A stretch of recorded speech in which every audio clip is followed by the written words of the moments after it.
ladies and gentlemen, I'm going to ask you to put yourself into the shoes of a professor teaching vet students.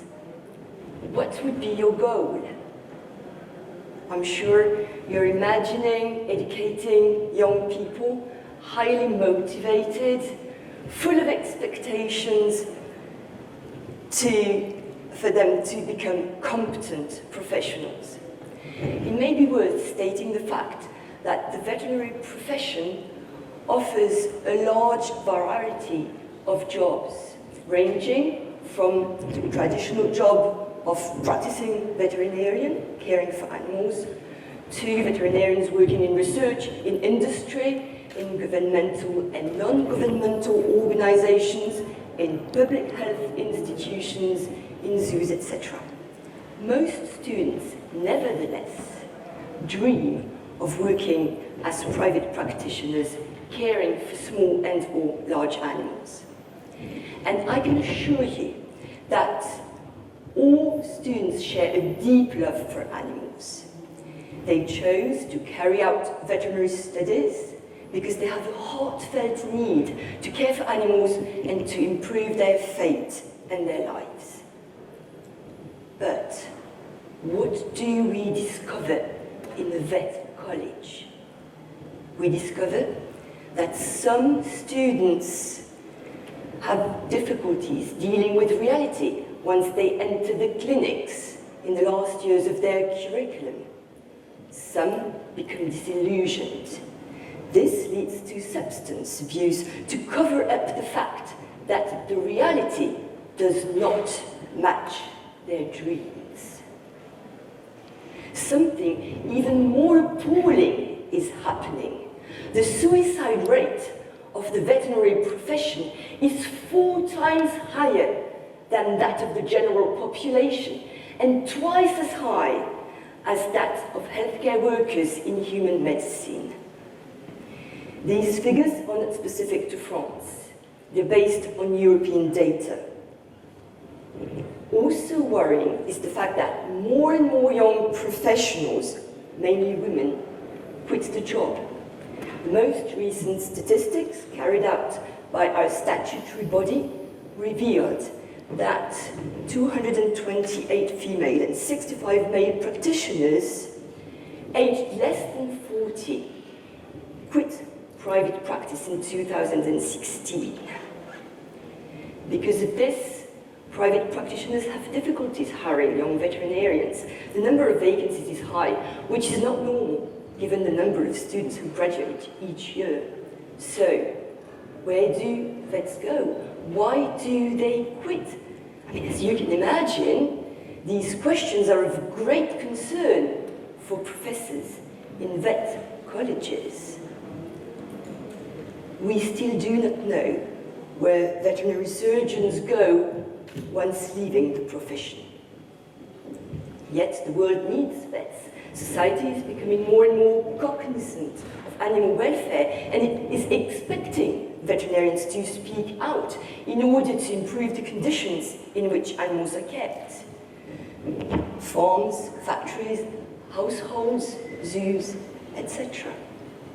So, what is happening? Why are some vets disillusioned? Why does this sometimes start as early as in vet college? A few studies have been carried out in order to try to identify the factors that lead to disillusionment in veterinarians. It has been shown that veterinarians face daily ethical, thorny issues that they may not identify or that they do not know how to deal with correctly.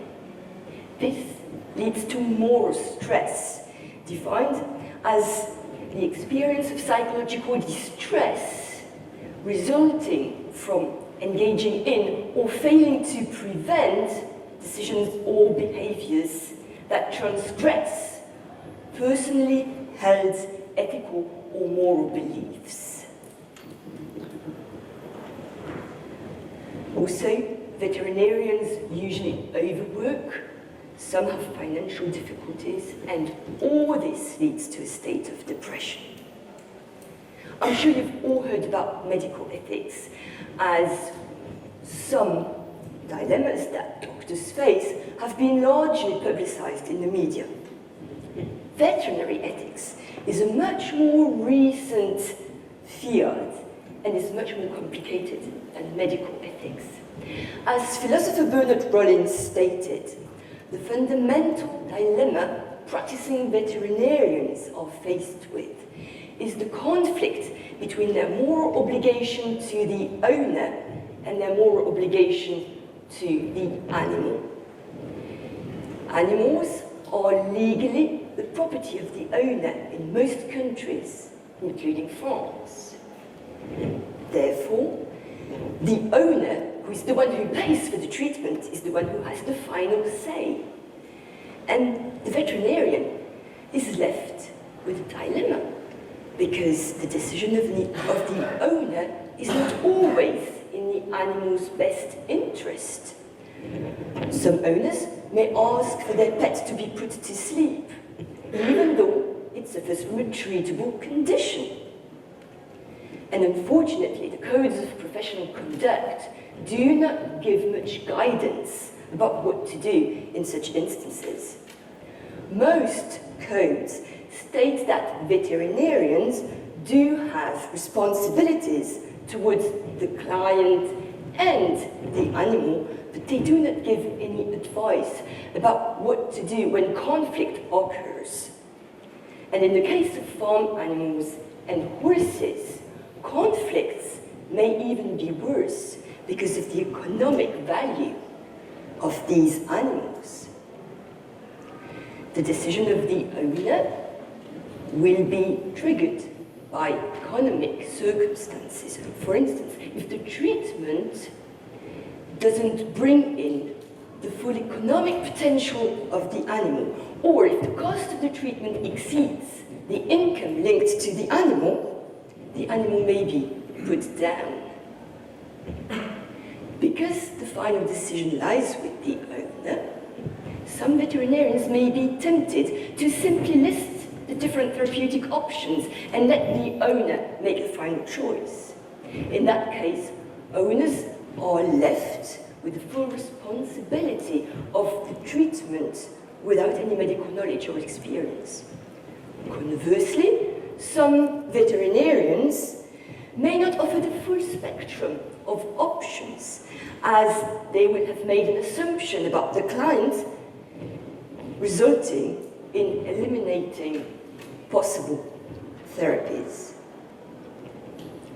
Whereas veterinarians should guide their clients in the best choice, without prejudice, with respect for them and for their lifestyles, whilst focusing on the best interests of the animal.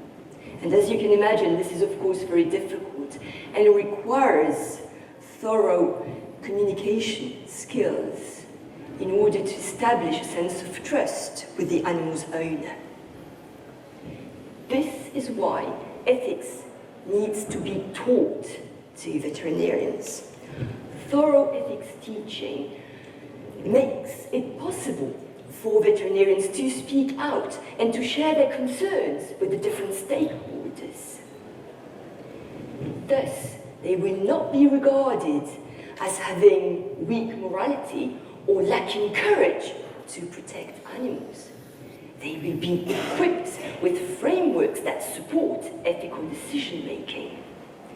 Vet colleges should nurture a culture that assists students and veterinarians in voicing their opinion in order for them to avoid moral stress and burnout. Veterinary teaching establishment should also promote ethical reasoning and critical thinking by non-judgmental discussions between peers, students, and colleagues. Ideally, they should also offer ethics consultation to their clients in their teaching hospitals. All the above will enhance the veterinary medical profession and will improve human regard for animals. In our vet college, which was the very first one to be founded in the world in 1762, ethics is a standalone course subject, and we also offer electives in ethics for the students who are interested. We are constantly aiming at developing and improving our curriculum. Thank you very much.